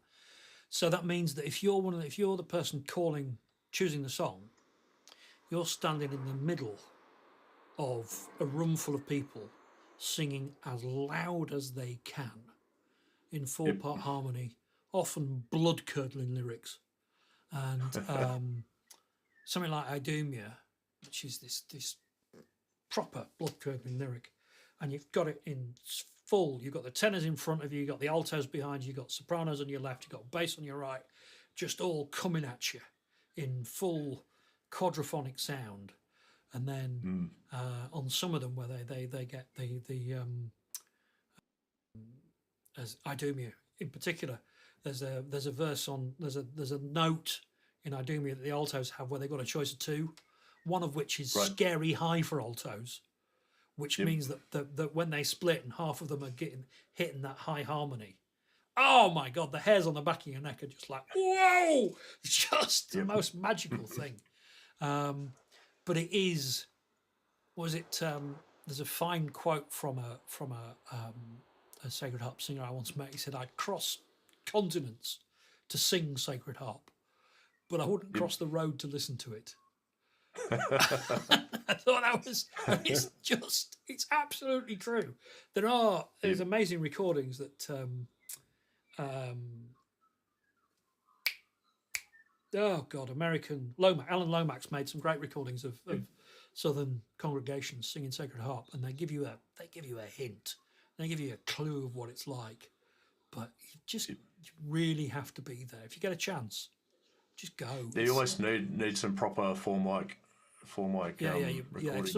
Probably the best short chance of getting the sound of Sacred Heart would be a sound field type mic. You know, one of those, as you say, that tetrahedral arrangement. But the best way to hear Sacred Harp is to just go and do it. Go and do it. Yeah. Anyway, my God, we've been going an hour and 40 minutes already. How does that happen? I'm going to do a song. I'm going to do one of the songs I always have to do, so I might as well get it out of the way. Right. This is apparently, this is apparently made up pretty much out of whole cloth by Bert Lloyd, isn't it? You can tell me after I've finished. Oh, the rain, it rains all day long. Bold Riley, oh, bold Riley, and them northern winds, they blow so strong. Bold Riley, oh, has gone away. Goodbye, my sweetheart, goodbye, my dear, oh, bold Riley, oh, bold Riley, goodbye, my darling, goodbye, my dear, oh, bold Riley, oh, has gone away. Oh, we're outward bound for the Bengal Bay. Bold Riley, oh, bold Riley, get bending, me lads, 'tis a hell of a way. Bold Riley, oh, has gone away. Goodbye, my sweetheart, goodbye, my dear, oh, bold Riley, oh, bold Riley, goodbye, my darling, goodbye, my dear, oh, bold Riley, oh, has gone away. Oh, the anchor's weighed and the sails are all set. Bold Riley, oh, bold Riley, and them Liverpool girls will not forget. Bold Riley, oh, has gone away. Goodbye, my sweetheart, goodbye, my dear, oh, bold Riley, oh, bold Riley, goodbye, my darling, goodbye, my dear, oh, bold Riley, oh, has gone away. Oh, cheer up, Mary, don't look low. Bold Riley, oh, bold Riley, come white stocking day, you'll be drinking rum. Bold Riley, oh, has gone away. Goodbye, my sweetheart, goodbye, my dear, oh, bold Riley, oh, bold Riley, goodbye, my darling, goodbye, my dear, oh, bold Riley, oh, has gone away. Oh, the rain, it rains all day long. Bold Riley, oh, bold Riley, and them northern winds, they blow so strong. Bold Riley, oh, has gone away. Goodbye, my sweetheart, goodbye, my dear, oh, bold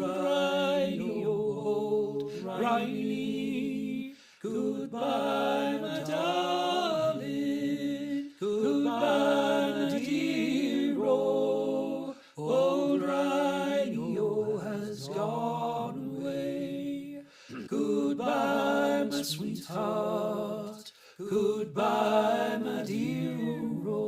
O'Reilly. Goodbye, my darling. Goodbye, my dear. Old Rhino has gone away. Old Rhino has gone away.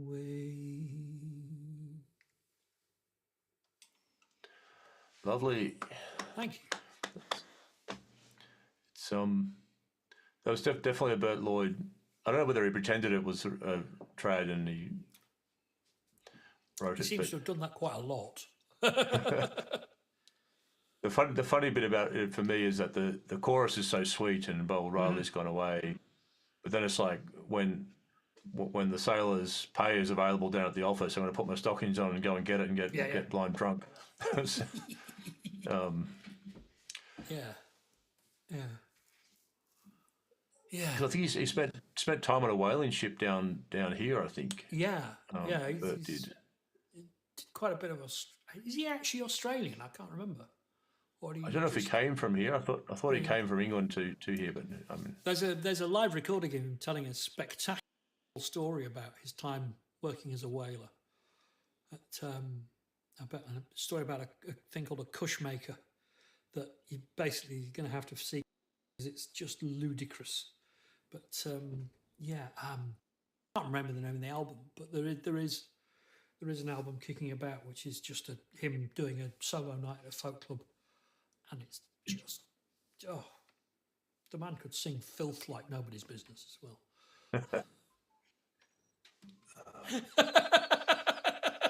Well, that's women for you, says Chastity.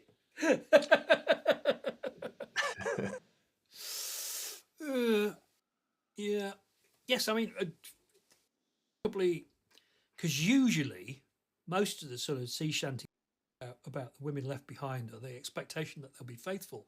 It's the broken token stuff, isn't it? It's the she's waiting for me. She's going to be fine. I'm going to turn up out of nowhere and reveal my broken half of the coin, and she will fall into my arms and be delighted. And which is a terrible way to treat a woman. The lyric of the songs are dreadful, but I can't remember. Instead said that their theory was that they weren't. Nobody believed them like that. It was sort of wish fulfillment of singing those songs to convince themselves, in some sense, that the girl was actually waiting for them. Yes. Yeah. Which I find kind of like slightly comforting, but they're still misogynistic as fuck. It's just an awful lot of, especially of the broadside ballad era, is all men's fantasies mostly. Yeah.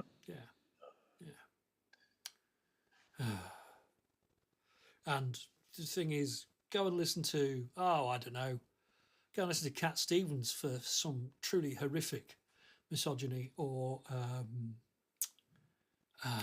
what is it? Maroon 5. I don't mind spending every day out on your corner in the pouring rain. You listen to that lyric closely, and the fucker's stalking her. It's just horrible. So it's not. Yep. It's not like. It's not like bad men have disappeared from popular song in the recent years. They're still there, still singing about toxic things to do. Just, grr. Yeah, I do enjoy taking those ballads and twisting them a bit. Yeah. There's one about two. I think it's a child ballad about Betsy and Mary who like left the town to live in a shack out in the forest, and people sort of berated them, but I rewrote it a bit to be about a. Don't they end up getting burnt in the original? I think they did. So I rewrote it. They lived happily ever after in the eco-sustainable as partners. That would be good. So a friend of mine has done Captain John de Beck, which is one of those problematic in so many ways songs about a Dutch seaman, and they've rewritten that so it's not so awful. Which has the fantastic line, Captain John de Beck practices consensual polyamory, which I thought was just delightful. about having the girl in every port, but everyone involved knows, so it's fine, which I thought was rather sweet. But yeah, so many, lots and lots of shanties are kind of like, crikey. You've got to be very careful around them, haven't you? It's just, or just not care. So the song I was going to do is one of those broken token. Excellent. So I did it. Yeah. So it was Alistair Hewitt, I guess, that while he wrote his own stuff, protest music, he was also one of the best I've heard at taking those child ballads and making them singable with the guitar. So I'll do one of those now.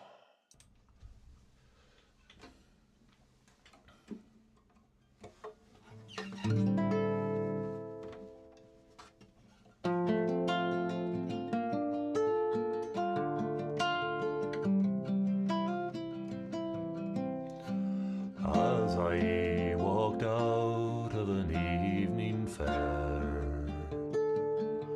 it'd been the summer to take the air. I spied a sailor and a lady gay, and I stood to listen, and I stood to listen to hear what they might say. He said, "Young lady, why do you roam? The day is spent and the night is young." She heaved a sigh and her tears did roll for my dark-eyed sailor, for my dark-eyed sailor, so young and stout and bold. It's been 7 long years since he left this land. A ring he took off his lily-white hand.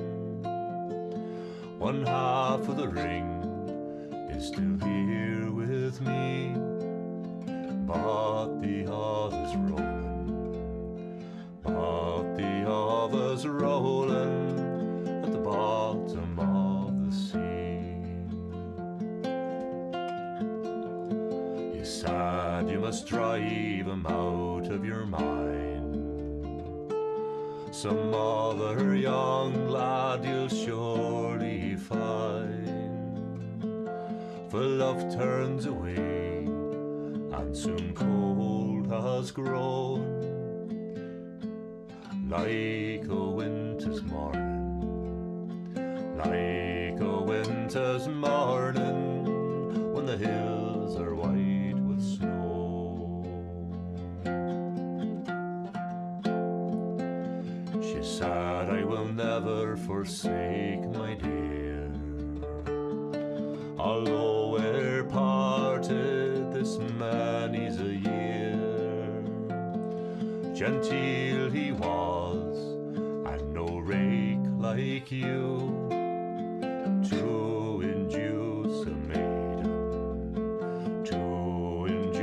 a maiden to slight the jacket blue. One half of the ring did young William show. She flew distracted in grief and woe, saying, "William, William, I have golden store for my dark-eyed sailor, for my dark-eyed sailor has proven his honor long. There is a cottage by yonder lea, this couple is married and does agree. So mates, be loyal when your love's at sea, for the cloudy morning brings in a sunny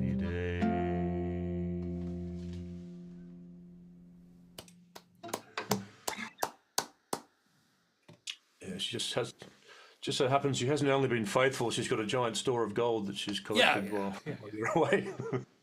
It's entirely possible as well. He's come back with prizes. You know, there's wasn't it all upset that he pretended to be some other guy trying to Yeah. It's probably the least problematic of those that I've heard. He doesn't keep her on the hook for very long. He's not, but it's still just. Jill calls there should be a ballad. So there you go. The divine. Vicky Appleton Fielden has written a fantastic one, a broken token ballad, where both the parties in it turn out not to be the original holders of the tokens, and that's really good. Jill calls those handbag ballads, because clearly the thing that should happen at the end of them is she should get a thorough handbagging from it, it just there's this whole genre of them. I kind of love them, but they're also kind of like, oh, you idiot, just show her the token straight away. I understand that. I kind of understand, but also just no. As a collective, those ballads, I guess, reveal a lot about the male mentality of the 1800s, 1900s. Yeah. And there's you've also got stuff like Tari Trousers, where they go back, and he's recognised from the start. And you're just a fucking sailor. I'll have nothing to do with you. And then it turns out he's a sailor that's been on a battleship that's done quite well in the old prize money. And suddenly she's like, oh, well, all right then. And that's another of those. The sort of the broken token faithful girl being sung by the sailor about the idea of trying to convince themselves that the girl would indeed be faithful. I have an awful lot more sympathy with that kind of song than with the Tari Trousers stuff that says, well, she's just after your money. But yeah, they're still neither of them great. No.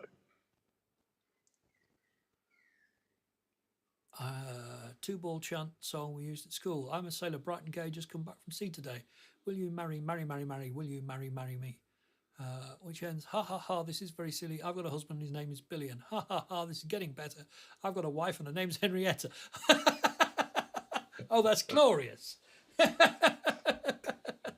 going to have to go and see if I can find that in the Opie's stuff, because that's a brilliant singing game, that one. I'm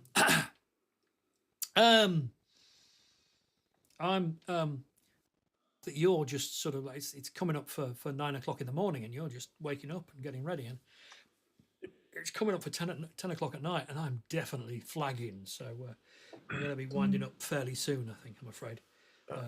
2 hours is a fair effort, I think. Yeah. So I'm going to do this, and then if you do a goodnight song or a farewell song, and I'll do a farewell song, and we'll call it a night. Thank you, everyone, for being here in chat. Thanks, everyone who's chucked money in the Ko-fi hat at the end of the night or the end of the weekend. I divvy it up with Daniel, and I send him a PayPal thing for half of what was raised tonight and a small chunk from the people who subscribe as well. So if you've been enjoying it, do not hesitate to go to Ko-fi.com. Don't hesitate, as Australia Ray, who is far more up on the whole social media thing. Don't forget to click like, and if you haven't subscribed to this channel, do please subscribe, and go and visit Daniel Kelly Folk Music's web YouTube channel, and click like and subscribe, and click the bell to be notified when he puts new stuff up, because he's ludicrously prolific. And it's all good stuff. Except for my most recent parody of the parting glass, which is the farting ass. The farting ass, yes. I probably best not sing the parting glass as my last song then, eh? Did they try and hit you for copyright on the parting glass because it was a tune of an Ed Sheeran song? Not yet. Oh, Ed Sheeran. Ed it Sheeran wasn't hit. Ed Sheeran does a version of Parting Glass. It's not bad, you know. I don't think but his publishing people have gone, wow, it's traditional, therefore it's copyright us.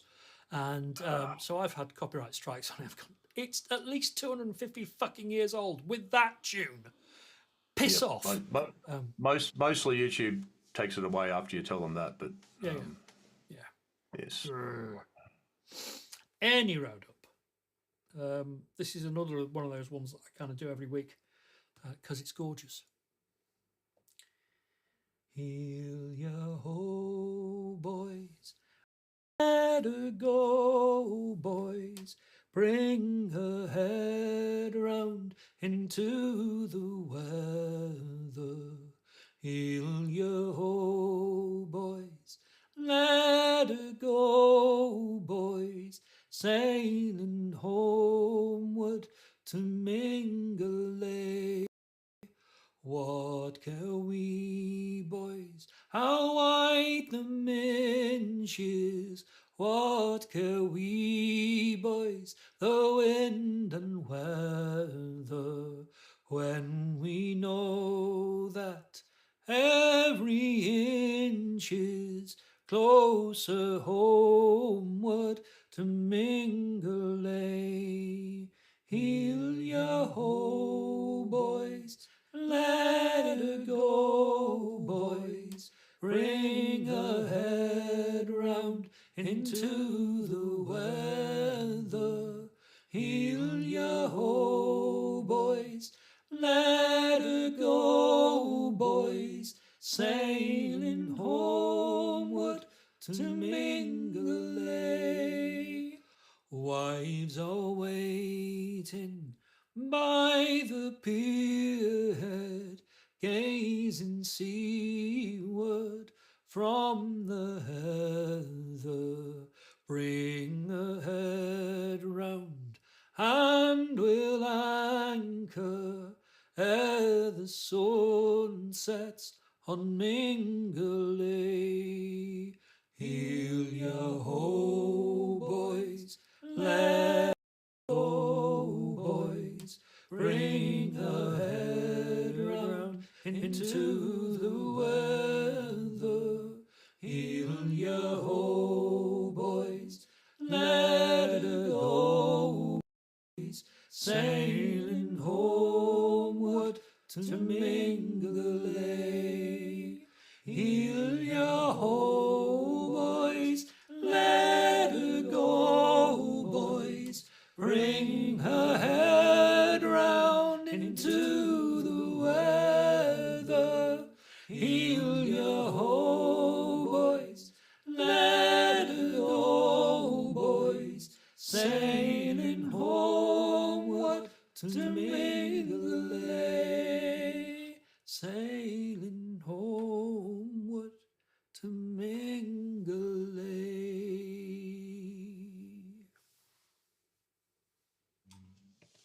There you go. Beautiful. Simon asking, didn't they learn with Paul Simon and Scarborough Fair? Well, Simon, the trouble is, legally, they're allowed to claim the arrangement and copyright of anything that's in the public domain. But so is anybody else, because you can say you got it from the same public domain source. So they're allowed to claim copyright on their recording. They're allowed to claim copyright on their arrangement.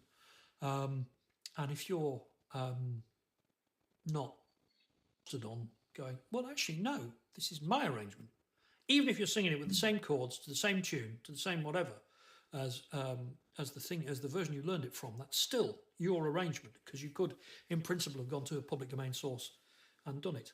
But they can be maximalist in the copyrights they can claim. It's just that they can't make most of them stick.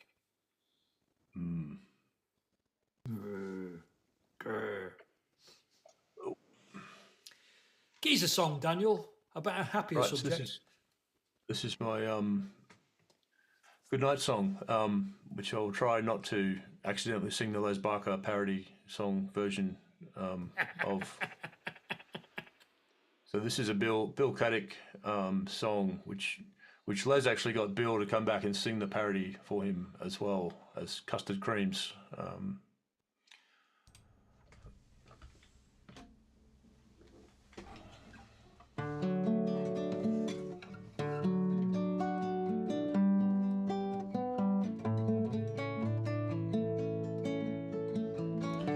When midnight comes, good people home a tread.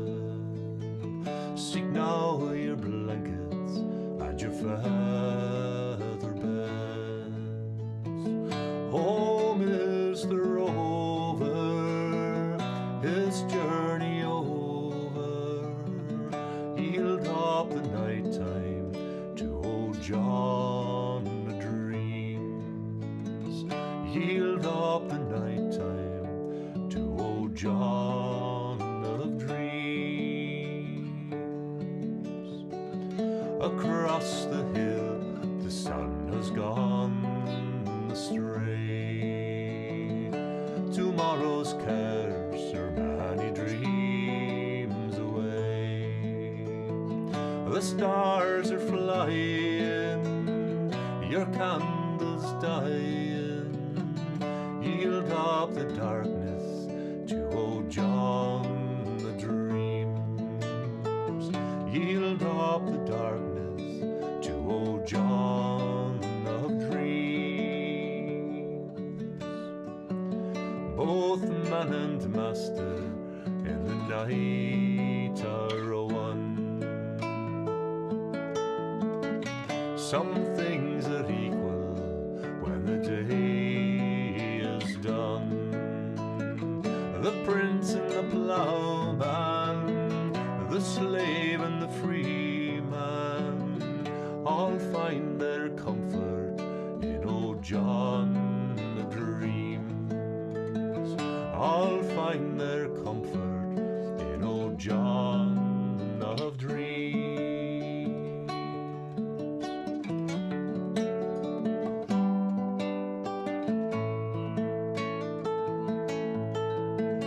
Now as you sleep, the dreams come winging clear.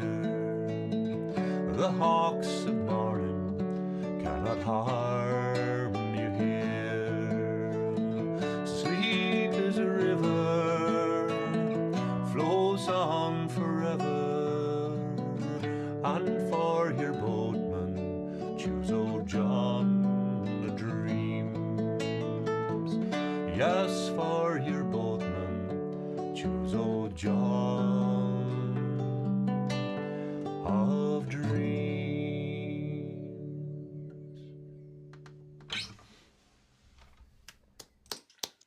Yay!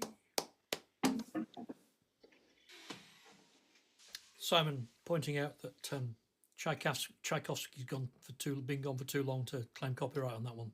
Yes, definitely a decomposing composer. I don't think Bill Caddick ever claimed that he'd made the tune up, though, did he? You think he was? No, he was quite upfront about using Tchaikovsky. Yeah.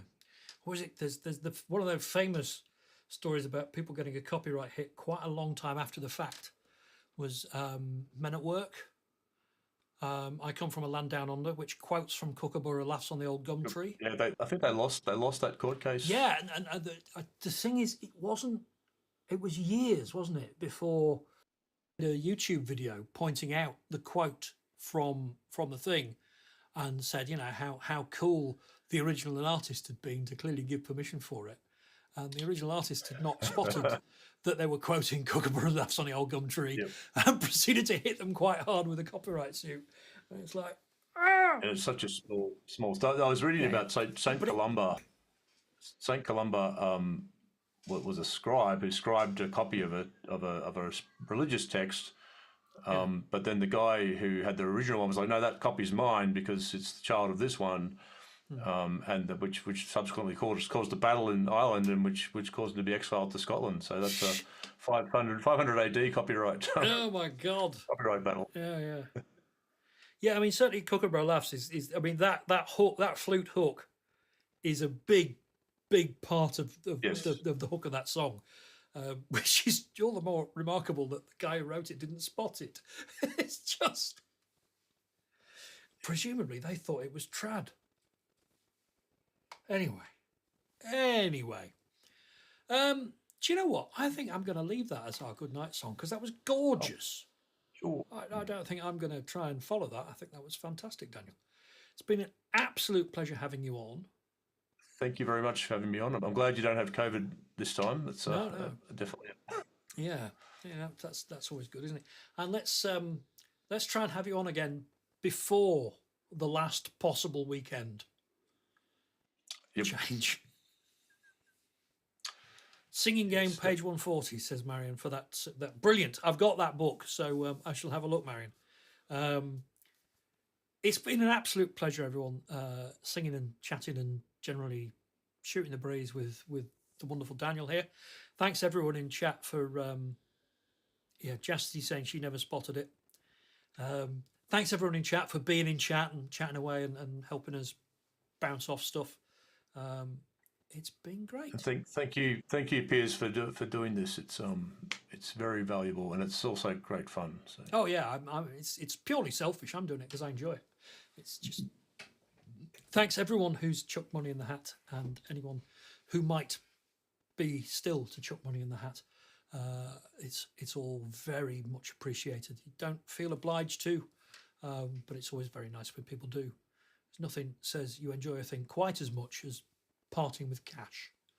So, although that sounded worse than I meant it to.